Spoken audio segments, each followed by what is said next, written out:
Iya, jadi sebenarnya pada asalnya kan dia adalah Nasrani, Iya. Nasraniyah ya. Kita tahu bahwa Nasraniyah itu termasuk ahlul kitab, betul.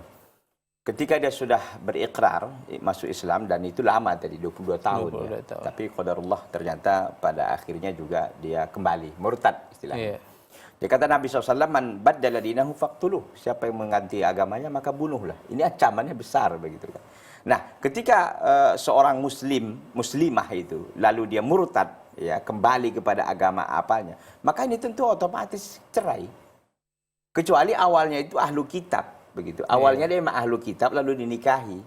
Nah, itu tidak mengapa. Kenapa laki-laki boleh menikahi, seorang muslim boleh menikahi ahlu kitabiyah? Karena diharapkan keislamannya gitu loh. Diharapkan dia ditarik gitu. Iya. Artinya kan laki-laki tahulah kita bahwa dia adalah seorang pemimpin yang bisa saja nanti dia akan menarik istrinya untuk kembali ke agama fitrah, itu agama Islam begitu kan.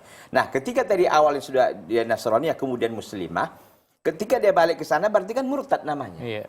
Bukan ada ceritanya kembali ahlu kitab, kan jadi murtad dia jadinya kan. Nah, ketika dia sudah jadi murtad, maka kan putus sudah. Iya. Begitu, putus hubungan perkawinannya gitu kan. Putus perkawinannya. Jadi kita katakan terhadap pertanyaan pertama, kalau seandainya dia tidak cerai, tidak menceraikannya ya terjadi cerai ini karena dia otomatis karena dia sudah pada awalnya kan muslimah. Iya. Karena kalau dia sudah muslimah kemudian dia keluar kan murtad dalam istilahnya. Begitu maka selesai pernikahannya. Kemudian yang kedua tadi pertanyaannya ingin menikah lagi nih, apakah boleh? Kalau jangan kalau wanita yang seperti itu kan sudah mempermainkan agamanya sendiri gitu kan. Kecuali ahlu kitab yang dinikahi itu kan ahlu kitab yang memang konsekuen dia dengan ajaran ahlu kitabnya begitu kan.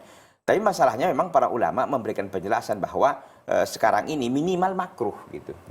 Walaupun boleh itu memang dalam Al-Quran dikatakan boleh. Tapi karena kata Syekh diantaranya Syekh Abdul Aziz Ibnu Baz, minimal makruh kenapa? Karena muslimah yang lain kan masih banyak gitu. Muslimah yang lain masih banyak, kenapa mesti yang ahlu kitab gitu kan.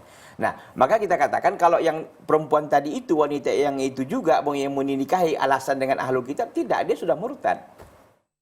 Itu dia. Kecuali dia balik lagi kepada Islam ya dengan keislaman yang sungguh-sungguh, bukan hanya permainan kan begitu. Tidak ada mengapa kalau di Islam lagi. Tapi kalau itu juga dinikahinya dengan statusnya sebagai orang yang murtad nggak boleh.